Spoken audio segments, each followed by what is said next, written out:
नमस्कार, मैं Devaki Meena, assistant professor समाजशास्त्र विभाग। आज का हमारा टॉपिक है संस्कृताइजेशन ए क्रिटिकल इवेल्यूशन, यानी संस्कृतिकरण का एक आलोचनात्मक मूल्यांकन। इससे पहले हमने संस्कृतिकरण की जो अवधारणा दी गई है एम.एन. श्रीनिवास के द्वारा, उसके अर्थ के बारे में, उसकी परिभाषाएं, संस्कृतिकरण की विशेषताओं के बारे में और संस्कृतिकरण की प्रक्रिया को जो प्रोत्साहन करने वाले कारक है, फैक्टर्स है, उसके बारे में हमने जानकारी प्राप्त करी है। आज हम देखेंगे संस्कृतिकरण का आलोचनात्मक मूल्यांकन, यानी एम.एन. श्रीनिवास के द्वारा जो संस्कृतिकरण की जो अवधारणा दी गई है वो भारतीय समाज में जाति व्यवस्था के परिवर्तन के अध्ययन के क्षेत्र में एक महत्वपूर्ण योगदान है, परंतु इसकी भी कुछ सीमाएं हैं, आलोचनाएं हैं। और संस्कृतिकरण की जो आलोचना है वो योगेंद्र सिंह, मजूमदार, कुप्पुस्वामी, जेटर वर्ग आदि के द्वारा प्रस्तुत की गई है। तो जो आलोचना है संस्कृतिकरण की, उसमें सबसे पहले है सीमित संप्रत्यय, लिमिटेड कंसेप्ट। यानी संस्कृतिकरण संप्रत्यय की जो खोज है या जन्म है वो एम.एन. श्रीनिवास के द्वारा दक्षिण भारत के मैसूर प्रांत के छोटे से भाग कूर्ग के अध्ययन के समय दी गई थी। और यह संप्रत्यय जाति व्यवस्था में केवल पदमूलक परिवर्तन की ही व्याख्या कर पाता है और इसके द्वारा हम वृद्ध जो भारतीय समाज है उसके सामाजिक परिवर्तन की व्याख्या नहीं कर सकते। यानी कि संस्कृतिकरण की जो अवधारणा है उसके द्वारा जाति व्यवस्था में केवल एक जाति व्यवस्था के केवल एक भाग पदमूलक परिवर्तन की व्याख्या इसके द्वारा की जा सकती है और संपूर्ण जो भारतीय समाज है उसकी जो सामाजिक परिवर्तन की व्याख्या इसके द्वारा संभव नहीं है। तो ये एक प्रकार का सीमित यानी लिमिटेड कंसेप्ट है, सीमित संप्रत्यय है। नेक्स्ट है प्रकार्यात्मक संप्रत्यय, फंक्शनल कंसेप्ट। विभिन्न विद्वानों ने जैसे कि हार्पर आदि ने इस संस्कृतिकरण की जो अवधारणा है उसे एक प्रकार्यात्मक संप्रत्यय माना है, फंक्शनल कंसेप्ट माना है। और संस्कृतिकरण के अवधारणा या संस्कृतिकरण के संप्रत्यय को ऐतिहासिक संप्रत्यय से भिन्न माना है, केवल एक प्रकार्यात्मक संप्रत्यय माना है। यानी कि जाति व्यवस्था के केवल प्रकार्यात्मक पक्ष की ही इसके द्वारा व्याख्या की जा सकती है। नेक्स्ट है संस्कृति के संदर्भ में परिवर्तन। संस्कृतिकरण का जो संप्रत्यय है वो सामाजिक परिवर्तन का विश्लेषण प्रमुखतः संस्कृति के संदर्भ में ही करता है। यानी संस्कृति की जो विशेषता है या सांस्कृतिक पक्ष की व्याख्या इसके द्वारा संभव है और ये सामाजिक संरचना के परिवर्तन पर प्रकाश नहीं डालता। यानी कि संपूर्ण जो सामाजिक संरचना है उसमें जो परिवर्तन होता है उसकी व्याख्या संस्कृतिकरण के द्वारा नहीं की जा सकती और ये जाति व्यवस्था में केवल जाति की स्थिति में परिवर्तन को ही स्पष्ट कर पाता है। नेक्स्ट है केवल जाति व्यवस्था के लिए उपयुक्त।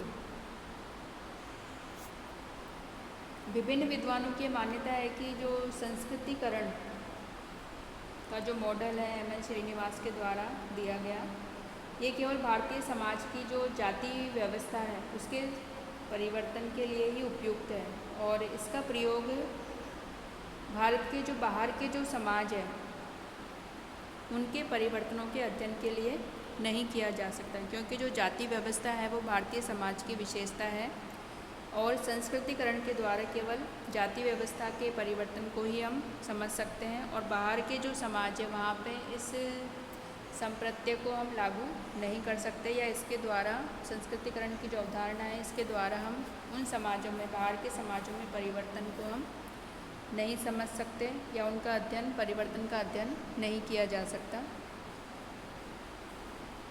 नेक्स्ट है, सिद्धांत की स्थापना नहीं होती।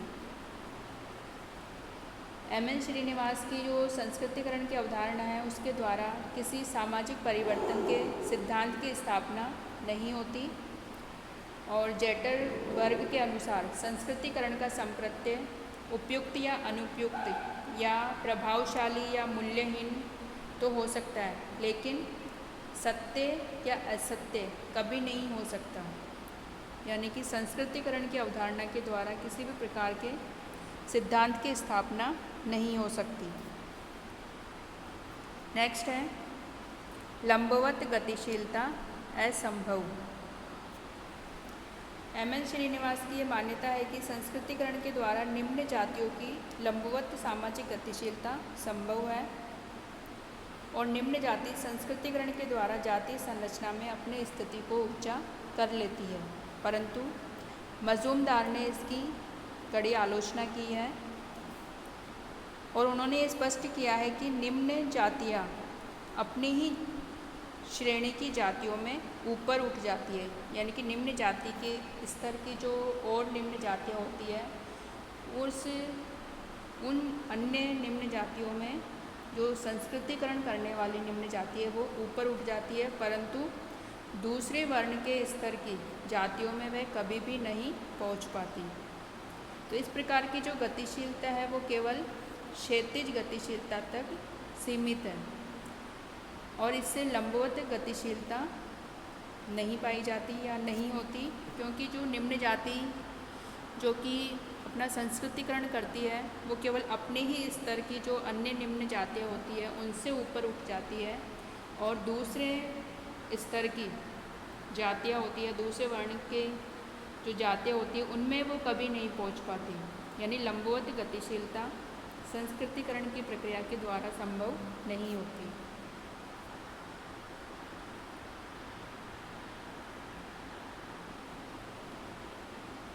अगली जो आलोचना है वो है दुष्कार्यात्मक, डिसफंक्शनल।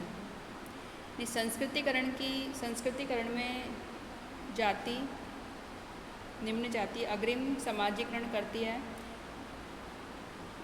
उच्च जाति में मिलने के लिए, अपना पद ऊंचा करने के लिए अग्रिम समाजीकरण करती है, उच्च जाति का अनुसरण करती है, उसकी संस्कृति का अनुसरण करती है, विचारधारा को अपनाती है, परंतु गतिशीलता के अभाव में निम्न जाति जातीय संस्करण में उच्च जाति की सदस्यता प्राप्त नहीं कर पाती, जिसकी वह आकांक्षा करती है, जिसका वह अनुसरण करती है, और गतिशीलता के प्रतिबंधित होने के कारण जाति में असंतोष बढ़ता है, और संस्कृतिकरण की प्रक्रिया एक प्रकार से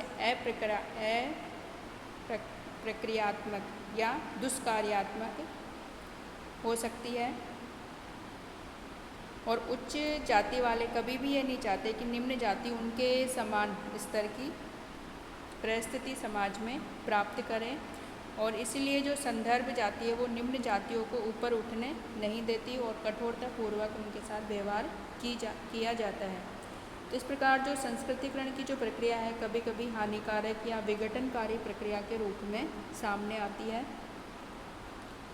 नेक्स्ट है इकाई की अस्पष्टता। एम.एन. श्रीनिवास ने संस्कृतिकरण की इकाई को स्पष्ट रूप से परिभाषित नहीं किया है। इन्होंने जाति, जनजाति या कोई किसी समूह को संस्कृतिकरण की परिभाषा में इसकी इकाई बताया है, लेकिन इन समूहों में भी स्पष्ट रूप से ये नहीं बताया कि संस्कृतिकरण उपजाति या गोत्र समूह में से किसके द्वारा किया जाता है। संस्कृतिकरण करने वाली इकाई अस्पष्ट होने के कारण अध्ययन में भी एक प्रकार की अनिश्चितता आती है, और जिसके फलस्वरूप अध्ययन में अवैज्ञानिकता आ जाती है। नेक्स्ट है अनुकरण की प्रक्रिया। संस्कृतिकरण की प्रक्रिया निम्न जातियों के द्वारा उच्च जाति की संस्कृति के अनुकरण की प्रक्रिया है और कुछ विद्वानों ने इसे केवल अनुकरण की प्रक्रिया ही माना है और उनका ये भी मानना है कि यह प्रक्रिया पर संस्कृति ग्रहण का ही एक विशिष्ट प्रकार है जो जाति व्यवस्था में मिलता है और इसे एक अलग नाम देने की कोई आवश्यकता नहीं है और इसके लिए संस्कृतिकरण के बजाय पर संस्कृति ग्रहण संप्रत्यय उपयुक्त शब्द है। तो इसे केवल एक अनुकरण की प्रक्रिया के रूप में कुछ विद्वानों ने स्वीकार किया है। नेक्स्ट है सर्वव्यापकता का अभाव।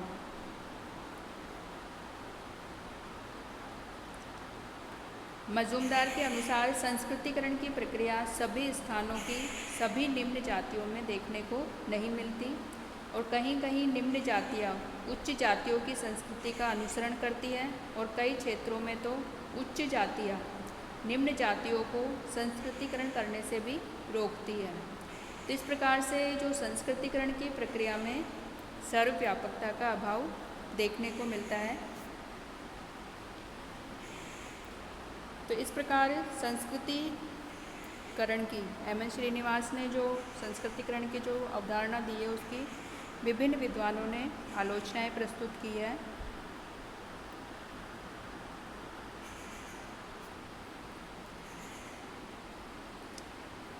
लेकिन एम.एन. श्रीनिवास ने भारतीय समाज के परिवर्तन के लिए संस्कृतिकरण का जो संप्रत्यय प्रस्तुत किया है वह सामाजिक मानव शास्त्र में प्रसारवादियों के द्वारा दिए गए संस्कृति के जो संवर्धन के प्रसार की विभिन्न प्रक्रिया से संबंधित संप्रत्यों पर आधारित है और जिसको एम.एन. श्रीनिवास ने भारतीय समाज के संदर्भ में पहले ब्राह्मणीकरण कहा और फिर इसे बाद में संस्कृतिकरण कहा